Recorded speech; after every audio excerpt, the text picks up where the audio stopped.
оюн аркылуу таанышканбыз. Жолукканда бүттү сүйлөшөбүзбү деп эле өзү ушинтип турган. А мен жок деп эле жүрчүмүн да. Акмаралдын келечегин талкалап, 1 жылдан кийин болбой калды деп басып кетпе. Чоң пакеттер бар народныйда. Ошо менен полный шоколад алчумун. Жейсиңби десем, давай деп. Жүр анда деп. Артык чай куй десең, апасы жок куйбайт. Капат. Андан кийин 3 жашыман баштап сөөктөрүм сынып баштады. Ата энеңиз каршылык билдирген жок. Акмарал айым менен биргеликте турмуш жолун баштайын деп атсаңыз. А кээ бирөө бар ошентип жаныңан карап туруп эле жардам керекпи, кереги жокпу басып кетип калат го. Ээн талаадагы өскөн гүл болсоң, сага куюлган суу болот. Амансыздарбы? Супер KG медиа порталынын көрүүчүлөрү, бүгүн бизде конокто өзгөчө жубайлар, Марлен жана анын жубайы Акмарал айым. Куш келипсиздер. Кандай келип алдыңыздар? Саламатсыздарбы? Өтө сонун, жакшы келдик буюрса. Жаңы үй бүлөлүк жашоого кадам таштаган экенсиздер. Куш болуңуздар бек болсун. Чоң рахмат. Үй бүлөлүк жашоо кандай болуп атат? Өзүнүн угунда сонун, керемет. Сиздечи, Акмарал айым? Жакшы, жагып атат. Кушту конушуп калдым кичине. Келиндик жашоо кандай экен? Кыз жигит менен келиндик жашоонун айырмасы бар экен андай. Турмушка чыккандагы кез жакты да мага. Азыр бардыгы эле жакшы. Анан ошол көрүүчүлөрдү суроо жаралып атса керек. Сүйүп кайган сулуубуз кайсыл жактын аккусу, кайсыл жактын жигити деп өзүңүздөр туурасында бир аз маалымат бере кетсеңиздер. Мен Нарын облусунун Жумала районуна караштуу Когой деген айылда туулуп өсүп ошол жакта чоңойгон балам. Кийин окууну бүтүп бул жака келдик. Так өзүм карапайым эле айылдык баламын. Мен болсо Нарын областына караштуу Атбаш районунун Калинин деген айылынан төрөлгөм. Ошол жакта окудум. Ошол жакта окууну бүтүп, андан кийин окууну бүткөндөн кийин бул жакка келип окууга тапшырып, бул жакта окудум. Ошондон кийин шаарда эле. Анан эми сүйүү баяндарыңызга токтолсок, каяктан таанышып калдыңыздар? Кантип сүйүү баяныңыздар башталып кетти? Алдыда айтылгандай ошо бул сүйүү баян негизи азыркыга чейин эле кээ бир адамга күлкү, кээ бирөөнө тамаша, кээ бирөөнө таң калыштуу болуп турат. Оюн аркылуу таанышканбыз. PUBG деген кадимкидей оюн бар. Жаштар, көбүнчө жаштар билсе керек бул оюнду. Ошол оюн аркылуу ойноп жүрүп эле ошол жактан таанышып, ошол биздин алгачкы сезимдерибизге ошо PUBG себепкер болгон десем жаңылышпайм.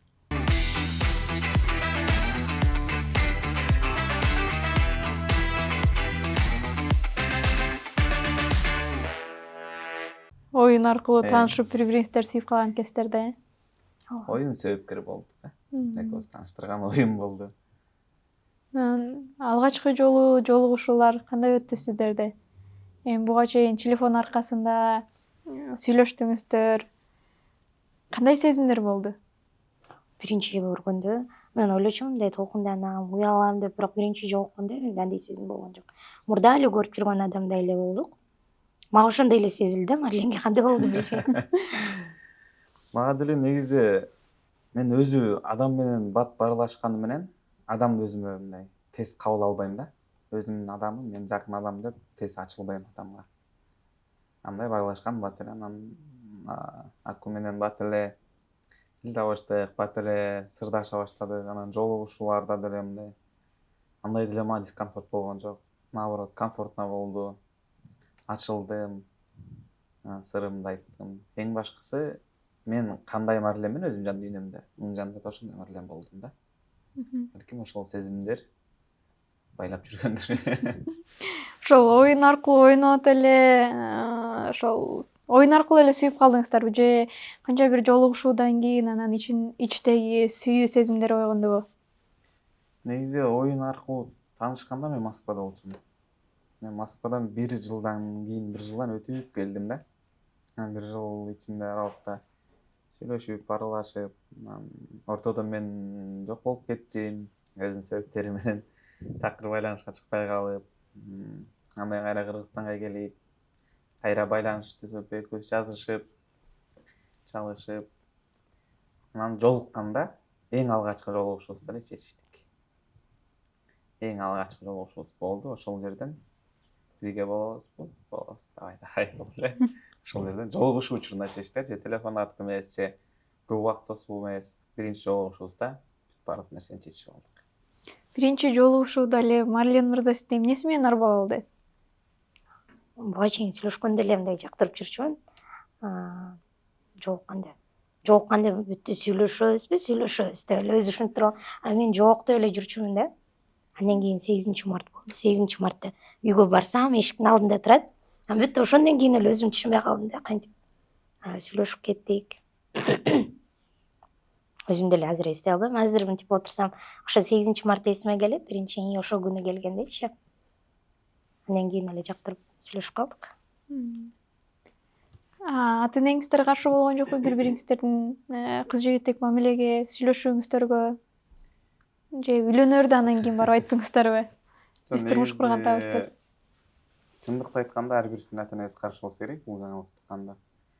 Негизи эле мүмкүнчүлүк чектелген адамга эмес, каалаган бир кызга деле каршы болуп калышы мүмкүн да ата энеси. Кой ал деп жана менин ата энем башында каршылыгын билгизди, чын айтканда. Бирок уже мен жаш бала эмес экенимди, көздөгөнүмөн кайтпаарымды, же баарын чечип алганымды түшүнгөндөн кийин бир туугандарым, ата энем баары биригип макул эң башкысы бактылуу бол, Акмаралдын келечегин талкалап, 1 жылдан кийин болбой калды деп басып кетпе. Жашайсыңбы? Аягына чейин чык. Жашай албайсың, анда азыр токтот деп. Жок, мен жашайм, до конца барам десем, анда болду. До конца бактылуу, эң башкысы бизге бактылуу болсоң ошол жетиштүү деп баталарын беришти. Сиздечи Акмарал айым? Меники буга чейин эле тааныштуу, жаңы сүйлөшүп баштаганда эле Марлен айта берчү да, ат башына көргөзүп келбейсиң деп элечи. Ошондо досторубуз болуп барганбыз, ошондо эле биринчи көргөндө эле биз экөөбүз чогуу деле жүргөн жокпуз, бирок эмне себептен экенин билбейм. Ошондо эле сразу биздин күйөө бала окшойт деп ушинтишти да. Мен анда уялып жок деп эле ушинтип сыр бербей аткам. Андан кийин өзүлөрү эле түшүнүп эле, билип эле эч кандай каршылыгын көргөзүшкөн жок. Жакшы бала экен деди. Өзүңө жакса, өзүң жашап кетем десең, өзүң билесиң деп ушинтишти да баары эле. Азыр эки жак тең, Бугаран менен жакшы өшөт. Үйдө чын эле ушундай да. Мага караганда көбүнчө Марлен эмне кылып атат, кандай жүрөт деп эле кеч Оорубай элеби деп. Сиздин үй бүлөңүздө сиз алардын кызы эмес эле Марлен мырза алардын баласы болуп калган экен да. Ооба, биздин үйдө 2 эркек, 5 кызбыз да. Анан эркектер аз болгон үчүнбү, мамам эркек балдарын көбүрөөк жакшы көрөм дей берет да. Аларга кошуп азыр Марленди да кечке Марлен деп эле турат да. Ошол кыз жигиттик мамиле учурунда кандай кызыктуу окуялар болду? Акмарал айымды таарынтып коюп, гүлдестеңизди көтөрүп алып, жамгырда калып калган учурлар болгон жокпу? Болгон жок десем жалган айтып болуп калсам керек. Болду. Негизи саналуу гана таарынткан учурларым болду. Мен билгенден деп айтайынчы. Бул жактын версиясын сурап калып эки башка чыкчу элек. Мен болду. Негизи ал учурда мен сразу эле үйүнө барчумун. Анткени телефон аркылуу чечиши турган нерсебиз чечилбеерин билчүмүн. Анткени бул телефондун артынан баатыр да. Көп нерсе айтат. Гүлүмдү алып жаман. Майда шоколадымды алчу постоянно. Эгер чоңураак таарынтып калсам, анда чоң пакеттер бар народныйда. Ошо мен полный шоколад алчумун, бир мишка гүл менен барчумун. Мындай таарынтканыңа жараша барчу да шоколадчы. Барып ошол жерден экөөбүз чечишчүбүз. Башына чыкпай, чык десең таарынып алганда. Кайнажам менен мамиле уже тааныш болуп калгандан кийин тыкылдатып койгон ийим бар. Чык эшикке деп. Ошентип эле негизи кызыктуу күндөр аябай көп болду. Таарынтканыма жараша барды да берек. Сиздин версияңызды угалык. Мен негизи эле өзүм көп таарынбайм, просто эркелеп коем да. Айтатындай, адамдарга деле негизи өзүм көп таарынбайт экенмин. Деп таарынып калышы мүмкүн, бирок бат эле жазылып кетет. Чындап таарынсам, катуу таарынам, аны таарынычты вообще унута албайм да. Элдин баары айта берет, анан ичиңе кек сактап аласың деп. Бирок андай эмес, өзүм эле да, оңой менен таарынбайм, бирок бир таарынсам катуу таарынам да. Просто Марленге эркелеп таарынып койчу. Эркелеп таарынганыңызды чын кабыл алып, чоң белектерди алып келип берчү. Эми билип атасызбы мындай сырларды? Точно шоколад барбай болду. Кантип сунуш киргиздиңиз үйлөнүүгө? Негизи өз кызыктуу окуя үйлөнүү болуп калганыбыз. Урушуп оттун артынан эле үйлөнүп калгам, суруша кетип. Аласың, албайсың, алам. Тиесиң десем, давай деп. Жүр анда деп. Артык үйлөнөбүз десек. Кызылдашып жүрүп эле экөө сурушуп атып, анан тием, алам болду дагы. Кеттик бастадым да. Ошо менен үйлөнүп алдык экөөбүз. Кинодогудай эле Кинодогудай. тиесиңби, тиесиңби деппи? Жаке бир кинода айтат да, как раз тиесиң, алам, тиесиң болуп туруп эле экөөбүз. Негизи уруша кетип туруп эле анан үйлөнүп калдык. Урушпай алган жүрмөк белеге. Сизгече балким сиз кыялдангансыз мындай чоң букет гүл көтөрүп келип анан коңуз сураган. Мен аны постоянно эле айтчумун, мен коом ушинтип сура деп элечи. И деп койчу да, мен айтпайм да сага деп элечи. Анан бир күн сурайт болуш керек деп күтүп жүргөм, бирок өзүм уже тийгенден кийин ойлонуп, менчи эле тиеп алдым уже деп койгон деп. Колум сурабай калды деппи? Балким колун сурап коесуз кийин деле, айра делечи. Ичинде кыялын ишке ашырып акмаралайм деп. Ал эми буюрса, ар бир жакшылык өзүнүн орду менен деп атпайбы. Буюрса ал нерсени да кылабыз. Сен өз убактысында болот деп ойлойм. Үй бүлөлүк турмушка аттандыңыздар. Келиндик кызмат кандай экен Акмаралайым? Кыйынчылыктарды жараткан жокпу? Үйдөгүлөр бизди түшүнүү менен кабыл алышкан. Пока что келиндик кызмат кылбай эле биз никебизди кыйгандан кийин эле өзүбүздүн квартирабызга кеттик. Ошол жака барып эле экөөбүз эле өзүнчө жашайбыз азыр деле. Кийин мен көнүшүп кеткенден кийин, алар мага көнгөндөн кийин анан келиндик кызматты кылып баштайм. Мага билине элек да азыр. Өзүм деле коркуп жүрөм, эмнеси кандай болот экен деп. Апасынын эрке келини үйгө барганда төрдө отурушат. Апасы. Байкыда конокко барып, ушинтип төрдө отуруп эле конок болуп эле кайра келдим. Чай куй десең, апасы чай куйбайт. Топот болду, экөө отуруп берет төрдө чай алып. Апаңыз менен жакшы курбу болуп алган экенсиз да. Алла берсе. Негизиче өзүңүзгө үй жумуштарын жасоого кыйынчылыктарды жаратпайбы? Жок. Көнүп калгам уже. Коляска менен жүрө берем үйдөн деле. Баарын эле өзүм кылып эле жүрө берем. Мага билинбейт да. Баардык тамактын түрүн жасап бере атасыз Марлен мырзага. Ооба. Историяларды көрүп турмуздар. Эме үйдөгүлөр таң кала берчү да, кийин күйөөгө тийсең эмне кыласың деп элечи анан. Күлүп аткан мен тамак жасаган сайын үйдөгүлөргө жиберип, мына мен ушуну кыла алам деп көргөзүп турайынчы деп. Кандай тамагы жагып атат Марлен мырза сизге? Негизи бул тамакты мага ылайык деп атат да. Мен баягы эрке болуп чоңоюп калганга тамак тандап жейм да. Тамактын жакшысын жеп көнүп калгандыктанбы, мындай азырынча жаман тамак жасай элек да. Жасабай эле. Негизи жаман тамак болбойт да өзүчө. Баягы тамаша иретинде айтылуу, текеберлик болуп калбайм. Тамак жакшыган өзү. Просто мен чоң эне, чоң апам колунда өскөндүктөн же баардык нерсени ширинин жеп көнүп калган балдарданмын да. Эрке балам мынча айтканда. Анан алар деле эркелетип эле атат, тамактын түрүн жейбиз. Тамак жасайын деп мага жакканда болду өзүбүз теке кылабыз. Кудайга шүгүр. Жакшы болуп атат нерсе. Эрке баланын жубайы болуп, эрке келин болуп атсаңыз керек Акмаралайым. Ооба, мен да үйдө эрке болчумун. Постоянно эркелечип, анан мага билинбей эле да, бияктан эле эркелеп жүрөм. Келиндик жашоо билинбей эле сизге. Ооба, кыздарындай эле мындай, үйүнө барсам деле баардыгы эле ушундай кабыл алат. Негизи мен өзүм деле ушул нерсени көп тиленчү экем да. Мен барган жериме мындай келиндей эмес, кызымдай эле кабыл алса депчи, анан Кудайым тилеген нерсең берет дейт го, ошондой эле болду деп. Эмне менен алектенесиздер? Азыркы убакта мурда Швеяда иштечүмүн. Азыркы убакта жаңы бухгалтер болуп жумушка кирип атам. 5-январдан баштап баштайм аны иштеп. Анан бизде Сокулукта коом бар. Жаш майыптар коому деген. Ошол жакта компьютер боюнча сабак берип, кыздарды үйрөтөм. Ар тараптуу талант экенсиз да. Ооба. Таланты көп. Сизчи Марлен мырза? Мен бул учурга чейин негизи военный жолунда иштечүмүн. Ал жактан өзүнүн себептери менен чыкканына байланыштуу дос балдар менен өзүнчө жеке жумуштар кылып жүргөнбүз. Анан азыр кайрадан ошо военный жумушума кирем деп аракет кылып жүрөм азыр. Балдар менен да өзүмдүн жумушумду мен жигиттерди ашырып иштейм. Өзүнүн ордуңар менен кете бергиле деп азыр уже военныйга аракет кылып атабыз буюрса. Ийгилик иштериңиздерге. Чоң рахмат. Ошо сиздин ден соолугуңузду сурасак, эмне себептен мүмкүнчүлүгүңүз чектелип калды? Мен буга чейин 3 жашыма чейин жакшынакай эле басчумун. Андан кийин 3 жашыман баштап сөөктөрүм сынып баштады. Ошол кезде врачтар несовершенный остеогенез деп коюшкан. Бул хрустальный кость экен да. Анан 6 жашыма чейин сөөктөрүм сынды. 6 жашымдан баштап коляскага отурдум. Ошол кезде врачтар кичине чоңойгондо келгиле деген да. 16 жашыман баштап Сабырбек Жумабековго барып, ал сөөктөрүм түздөп, анан азыр буттарым түз. Азыр мындай үйдүн ичинен бирдекелерди кармап басып жүрө берем да. Таяк мен деле бассам болот, просто өзүм коркокмун го дейм. Элдин баары айтар жалкоосуң го өзүң эле деп. Анан азыр Кудайга шүгүр. 6 жашыман баштап ошо бутум сынган токтоду, азыр жакшы. Жөн эле басып баратсаңыз эле өзүнөн өзү эле сынып кете берет, Бир нерсеге катуу тийип кетсең деле же туура эмес кыймылды алсаң деле ошондо сынып кете берчү да.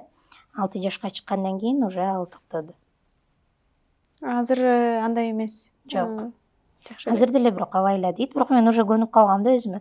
Өзүм акырын кыймылдап кайсыны кылсам болот, кайсыны кылсам болбойт. Билип эле жүрө берем. Үйдүн ичинде дагы бир нерселерге таянып эле басасыз, мындай өз алдыңызча баса албайсыз. Ооба, мисалы таяк кармап болсо деле басам, коляскамды деле кээде сүйрөп нары беричи, мындай жакын жактарга баса берем. Жакшы. Марлен мырза, сизде ден соолугуңуз баары жакшы? Ооба, Кудайга шүгүр, алтысан аман. Ден соолук жакшы. Баардыгы сынып десең. Ошондой эле болсун. Ата энеңиз каршылык билгизген жок. Акмарал айымга ошо Акмарал айым менен биргеликте турмуш жолун баштайын деп атсаңыз. Негизи башында билгизген. Баардык эле ата эне биринчи башында айтып каршы болушту. Андан кийин уже мен бакытымды тилешип, өздөрү батасын берип, келини менен таанышып, анан уже болду. Уже кадимкидей эле ал адамдарга деле негизи коляскада отурат деп деле мындай аябай монтөшпөйт да. Алар деле көнүп калышты акырында. Мага чалганда эле сразу кандайсың дейт да. Акмарал кандай? Жакшы, жакшы, мен да жакшы деп койгомайм ичине. Азыр уже башындагы билгизилген каршылыктарды азыр унутуп калдык.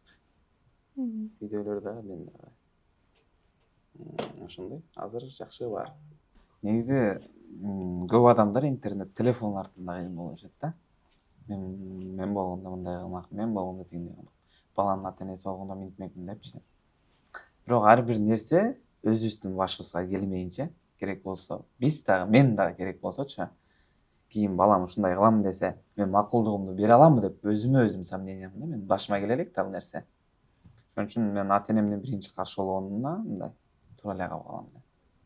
Анткени алар коляскасына отурганда каршы болгон эмес. Алар мен ошо дальше жашап кете аламбы дегениме мындай сомнения болгон үчүн балким каршы болду деп ойлойм менчи. Мен ушундай. Кантип көндүрдүңүздөр ата энеңиздердин ошо каршылыгын? Айтканыма кайтпай койдум. Үйлөнөм дедим, болду. До конца туруп алдым, анан көздөрү жетти, жашап кетерме балким. Бактын деп макулдугун беришти. Чечкиндүү эле болуш керек бул жашоодо. Бир немеден максатынан кайтпасаң, максатыңа сөзсүз жетесиң да. Азаматсыз, ошол нерсеңизден жазбаңыз. Ошо сизге Марлен мырзанын эмнеси жакты? Кайсыл сапатына карап сүйүп калдыңыз, мындайча айткандачы? Жакшы сапаттары көп. Негизи телефонду ойноп жүргөндө үнүн жактыргам. Биринчи эле. Андан кийин бир нерсени айтты, сразу кылат, ошонусу жагат. Көп эле экен. Мен көңүлүмө карап турат. Ошо негизи адамдардан негизи эле мен баалаган сапатым ушу да. Бир нерсени айткандан кийин сөз кыла турчу адам болсо, мындай деп мындай сөзүндө тура алат экен депчи. Ошонусун көргөндөн кийин эле жактырдым. Анан мурда ошо Москвада жүргөндө да өлө аракетчил болчу да, мен жашоодо ушинтип айта берчүмүн. Мен жолдошум аябай иштемчил болот, аракет кылат депчи. Ошонусун көрүп мен анан жакшы болго деп эле ушинтчүмүн да. Ошонусу менен жактырып калдым. Сизде болгон окшойт биринчи жактыруу сезимдери. Билбейм. Мен жактырсам да айтпайт болчумун. Бирок биринчи Марлен айткан да мага. Сизгечи Акмарал айымдын эмнеси сиздин жүрөгүңүздү арбап алды? Жүрөгүн арбап алганы өзүңүз байкасаңыз керек. Адамдын көңүлүнө карап турат да. кой тагынтып албайм, коммент албайм, көңүлүн калтыра албайм. Өзүнүн көңүлүн башка адамдын көңүлүнөн экинчи орунга койгон бул жагат да негизи эле бала. Айтып отурсам негизи көп да санаш керек аны отуруп ал нерсени эстештин да кереги жок. Шекесинен карап эле айта берсең сөз түгөнбөйт негизи. Мындай карап эле бери мындай тигертиндей депчи. Айтып отурсам көп негизи. Мындай карап туруп эле мисалы көңүлгө карайт адам. Мындай адамды жаман көрүп, мындай жаман көрүп турат го негизи. Болот да бардык эле адам бири-бирибизге жага бербесек керек. Жаман көрүп турса дагы ошол адамдын көңүлүнө караган сапат аябай жагат да мага. Канчалык мындай жек көрүү болуп турса деле жок. Мен андай эмесмин да, бул башкача, мен башкача. Мен мисалы жакпайбы, сен мага жакпайсың деп бетине эле айтам. Жаккан жоксуң сен мага. Ошондой экөөбүз мамиле кылып коелу. Анан бери жака келип алган бул мага айтат. Антип эле койбойсуң.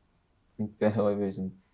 Экөөбүз ошонун айылында көп тил табыша албай бүткөн учурлар да болгон. Эки башка адамбыз да экөөбүз. Бул көңүлгө карайт, мен өзүм көңүлүмө карайм да. Бир плюс бир минус болуп кошулган экенсиздер да. Ошондой да. Себептен де ар бир адамдын көңүлүнө караш негизи туура эле нерсе. Бирок сенин көңүлүңө карабай аткан адамдын көңүлүн караш туура эмес деп ойлойм. Жеке оюм ошол да. Акмарал айым, сизге суроо берейин. Бул ошол бизде коомдо кээ бир жерлерде мындай коляска менен чыгууга же басууга ыңгайсыз жерлер бар да. Анан сизге ыңгайсыздык жаратпайбы дайыма коляска менен жүрүүдө, балким автобуска түшүүдө? Негизи азыр жакшы болуп калды, мурда аябай ыңгайсыз болчу да. Кээ бир адамдар бар өзүлөрү чындап жардам берип коеюн деп, мисалы автобуска түшкөн атсаң деле кел мен кармап коем депчи. Кээ бирөө бар вообще мынтип жаныңан карап туруп эле жардам керекпи кереги жокпу басып кетип калат го. Анан билбейм, мен азыр Сокулукта жашайм. Мага Сокулук ушундай сезиле берет да, мындай баардык коляскачыларга арналган сыяктуу эле бүт жер пандус, өзүбүз кирип кете беребиз, мага ошондой сезиле берет. Анан күлө берем да. Бишкекке келгенде мен бирөөнүн жардамы керек болуп калышы мүмкүн болот депчи. Сокулукта мен өзүм каалагандай эле жүрө берем деп. Мага ушул жак жакшы болуп калды деп эле айта берем постоянно. А так мындай ыңгайсыз жараткан убактар болот. Аяктан жакшы адамдар бар, жардам берет. Көбүнчө өзүм жалгыз жүргөндө ушундай болот. Анан көбүнчө Марлин жанында корсом деле. Бизде ошол эле коомдо кээ бир адамдар мүмкүнчүлүгү чектелген адамдарды башкача сын көздөр менен карайт да. Андай учурларды кандай кабыл аласыз? Мындай башкача көздөр менен карап эме кылышат го.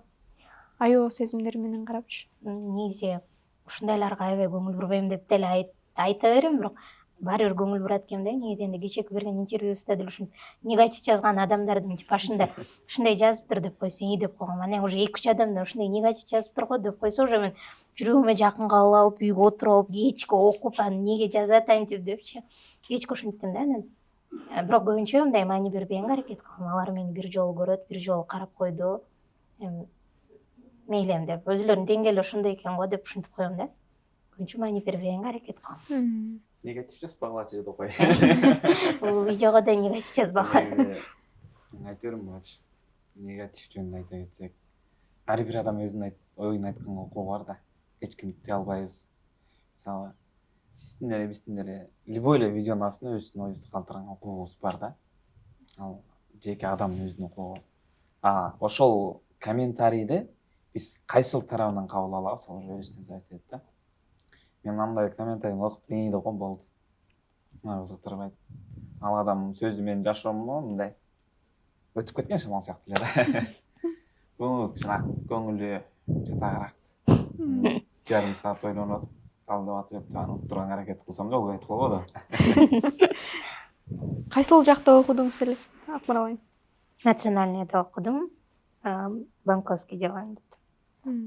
Буюрса жакында өзүңүздүн окуп бүтүргөн окууңуз менен иштеген жатасыз. Ооба, буюрса. Кечке күлө берчү элем, ушу дипломумду алып барып сандыкка салып койбосом экен деп коем иштейин деп ойлонуп атам. Өзүңүздүн кызыгыңыз менен эле тандадыңыз беле? Ооба. Өзүмө жагат болчу. Башында айтсам, мам, жок, ага эмес, башкага тапшыр дей берчү. Мен өзүм эле жок деп, ошол биз тапшырып аткан убакта карантин болчу да, өзүм эле жок, мен ушуга тапшырам деп эле телефондон онлайн эле тапшырып салгам. Ошол студент болуп келгенде кыйынчылыктарды жараткан жокпу сизге? Биз биринчи курс, экинчи курстун жарымына чейин онлайн окудук баарыбыз. Үчүнчү, төртүнчү курста болсо мага онлайн кылып беришкен. Анда деле модуль убактарында тапшырам. Анан эмне онлайн тапшырмаларды берип ушинтип турушат. Барып окуган жокмун. Анткени азыр көп эле университеттерде мындай шарты жок да, лифт жок же анан ар кайсы корпуска барып окуш керек болот. Анан ошолорго карап өзүлөрү түшүнүп онлайн кылып бүтүрүп беришкен. Ийгиликтүү эле аяктап алган экенсиз да. Ооба. Биз сүйүүбүздү кээде урушуп билдиребиз го. Байкадыңызбы ошол нерсени? Урушуп билдиребиз. Кээде мындай эркелеткенибиз да өзгөчө да кыргыздардынчы. Сасыгым десе да болуп туруп баштайбыз да. Ансарындай кыргыздардын эркектери негизи эле түзмө түз сезимин айтып билдириш кыйынга турат экен да. Алар иш менен көбүнчө эркек адамдар иш менен алектеш керек деп ойлойм. Ишке чыкканда эле койбу? Чоң рахмат Силерге да бергениңиздерге.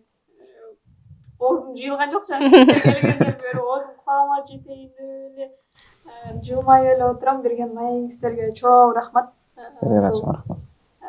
Мен үчүн аябай жагымдуу маек болду. Урматтуу Супер KG медиа порталынын көрүүчүлөрү, ушуну менен биздин маектешүү соңуна келип жетти. Бүгүн биздин студияда конокто Марлен жана анын жубайы Акмарал айым болду. Биздин маектешүү силерге жаккан болсо лайк басып жана комментарий жазганды унутпагыла.